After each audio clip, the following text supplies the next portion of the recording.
going to be on the map none other than Daybreak. Solid pick for Stephano going to game number 3. Daybreak's been around for a year now. Wow, it's been December. I mean, quick shout out, by the way, to Team Crux that makes a lot of the GSL maps. As a result, makes a lot of the tournament map pool. You can check it out at crux.history.com for all their stuff. And Daybreak's been pretty much figured out. You know, everyone feels very safe on it. It's been around for a while. I mean, people are 2011 has been in this rotation. And I feel like Stephano has all the momentum that he can get based off this map choice. Let's figure it out, Stephano! Or will it be HerO that moves on to winner's bracket round number 3? This is IPL 5 with Fodan Kibbles. Let's get into the game.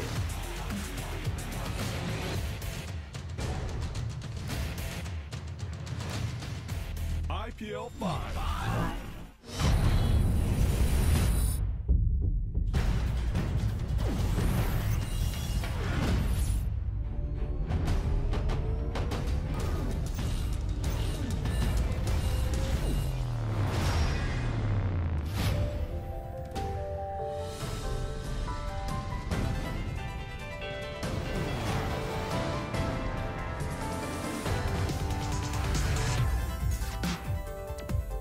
Welcome to IPL 5 Daybreak.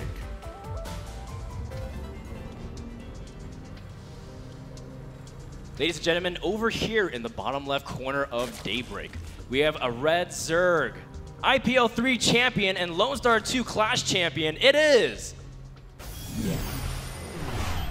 Stephano raid call. Stephano has lots of fans. He's got lots of expectations. In fact, some of the most expectations out of any player in any tournament. He's been able to fulfill some of them, but he needs to do a little bit more in order to face off against this blue Protoss from Team Liquid, the DreamHack 2011 and 2012 winner. It is Liquid HerO. Man, it's such a shame that we only have to play a best of 3 with these guys. It'd be, I mean, this is like, if you told me this was the finals, I would have believed you. Don't worry, Dan, we'll meet again. These players are phenomenal, guys. I mean, I'm saying it. When I say they meet again, I'm saying there's a fantastic chance that both of these guys can tear up their brackets no matter who gets defeated here and knocked into the losers.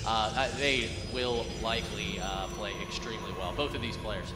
Fantastic. Guys, it is HerO versus Stephano. It is Daybreak. It is game number 3. One of these guys is going to have the pressure put on, will be moving to the lower bracket. The other is going to be feeling really good, having knocked out one of the best. Yeah, I mean, this is top talent in Starcraft 2. Yeah. I mean, so many people copy Stephano and HerO style. They're revolutionists in their own race for lots of different matchups, not even just one. It's really interesting to see how far they've developed, and they're still trying to pioneer new styles of play. Stephano, of course, was getting a name from doing this build on maps like Daybreak a year ago, where he was going pool into triple hatch with no gas.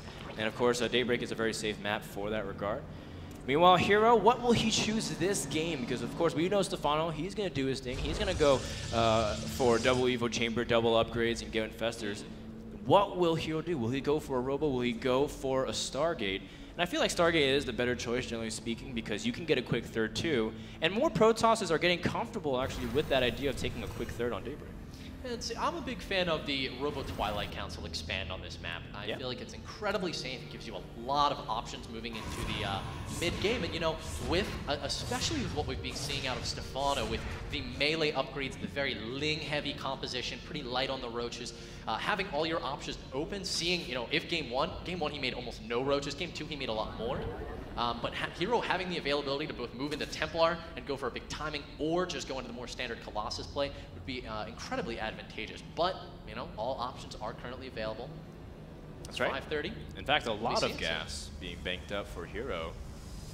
Let's see what he really chooses. I wasn't sure if he was going to go for a quick Sentry and just be defensive and grab. But you know what? An early Stalker, of course, is really nice, because ZvP speed won't come out for a while. This is very... So, HerO's actually one of the players that... I mean, you still can go for the Twilight Council here, but he's actually, when I was researching the timings on Immortal Sentry all-ins, this is how HerO does them. He drops the Robo and the gas at the same time, so... he does have his pylon on the high ground. I mean, I'm going to be watching there, man. Dan, I want to see if there's 3 gateways. We'll have to see. Sentry is following it up as well as +1. A lot of things looking like that has the possibility here. HerO wants to dispose of this Overlord as soon as possible. And of course, Stephano is moving with a second Overlord at the natural and try to see if he can spot the robotics facility. And he's gonna see it, Dan. He's gonna see the Robo. He's gonna see the Sentry. Will he also see, did he see +1? You know what? That Overlord definitely passed by it. So Stephano has a lot of information right now. Yeah, and plus I'm pretty sure he should be able to see the timing on the gases as well. He's getting 2 Evo chambers up. Stephano not going to be rattled. We all know that he's as much as a reactive player as he is mechanical in his execution of builds. Pretty deeply supply blocked, but I mean, he knew that going into the scouting. And 3 gateways are down for HerO. You know, this is the point where you drop the Twilight, or you drop, or you just keep making Immortals. We'll see. If this second Immortal comes out, yeah, this looks completely like an Immortal Sentry play out of HerO, guys. Stephano is going to need an answer to this. It's pretty strong on Daybreak. So, Kibbles, as a ZerG player, I'm sure you've faced this numerous times. How do you respond to the Sentry Immortal? I love Infestors. Infestors are awesome. I mean, you know, one of the things, though, is the power of this build. It really relies on the Protoss making some sort of error that plays into your favor, whether it's fungling all of their sentries or getting a great surround with your lings.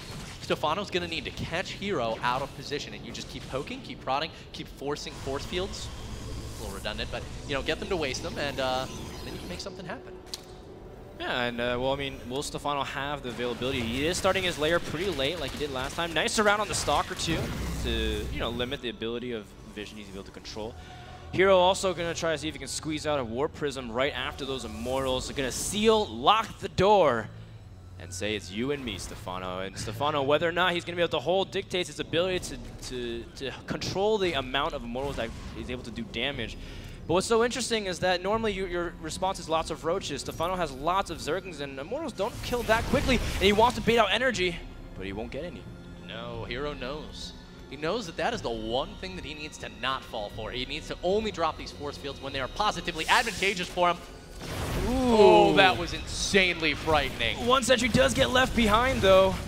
And you see the sentries He's just trying to it. Yeah, that was nice. Yeah, I think Stephano is doing this very nicely, buying lots of time. Also, +1 will finish by the time he's able to traverse the map. HerO cannot get a safe route.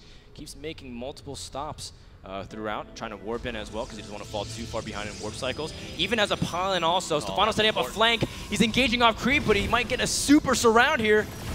All right, well, HerO has the pylon, so he's going to be able to use the Warp Prism to micro these Immortals. We'll see. He needs to put it into transport mode so that he can lift it, but honestly, these force fields are making this engagement not even happen yet. HerO picking up a couple of free kills right now. Yeah, the Zerglin count was once at 45, now just down to 13, and that's before Stephano can even get anything up. He gets Glial Reconstitution for a Roach speed, but the force field count is still pretty high. These force fields are so sick for HerO, and wow, Stephano already down to just 17 Roaches left against 11 Stalkers, 3 Immortals, and 9 Sentries. HerO's going to take out this third base. Stephano has no reply right now. Yeah, I mean, Stephano tried to gather all of his gas for Roaches and try to see if he can squeeze out a big influx of units in order to combat and to fight out this composition straight up. But HerO's got so much. Stephano's making more Spine Crawlers, trying to see if he can buy time here. With a big engagement, HerO doesn't have any force fields left, but it may not matter because these Spine Crawlers are not here in time, and HerO's still picking off more units. Stephano has absolutely no answer right now, Dan. The Spine Crawlers are all going to be killed. Not even cancels going down on them. That is lost money. The drone's coming off the line for Stephano. He's pulling everything, but there is just so much for HerO. Liquid HerO, he's about to break through, taking down Stephano and move on to the winner's bracket. Round number 3, just needs to push a little bit further. He still has 2 Immortals, and Stephano has really no response. He's got 28 drones. This is the point of no return. Congratulations from Stephano. Ladies and gentlemen, there you have it, HerO. Looking like I just did work, man. I just did work. You know, it's my job. I get paid to win. And he did a fantastic job there, taking down Stephano 2-1. Stephano played very well in game number 1. Even looked like he had game number 2 in a pretty good position, but that game number 3 is really interesting because a lot of people say, man, the Immortal push is not that great on Daybreak. But HerO was able to play really well. You know, I actually am a big fan of the push on Daybreak because so few players expect it. And Stephano, he got the scouting information necessary. I mean, he saw the gas, well, some of it. He saw the gas and he saw the Robo completed.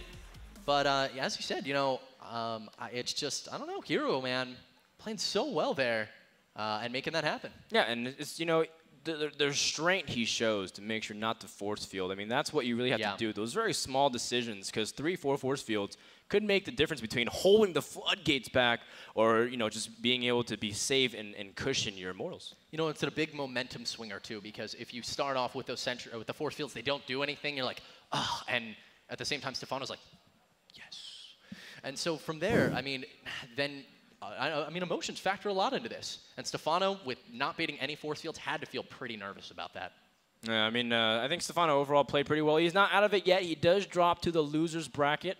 And you guys can find all of the brackets as well on the IGN website. In fact, if you want to watch all 3 streams concurrently, go to IGN.com/IPL, where you can watch all of the other casters putting it on. We're trying to cover as much games as possible, 72 players. But overall, I'm really excited for our next match, Kibbles. All right, guys, it looks like it's going to be NMrUUG versus Nanny.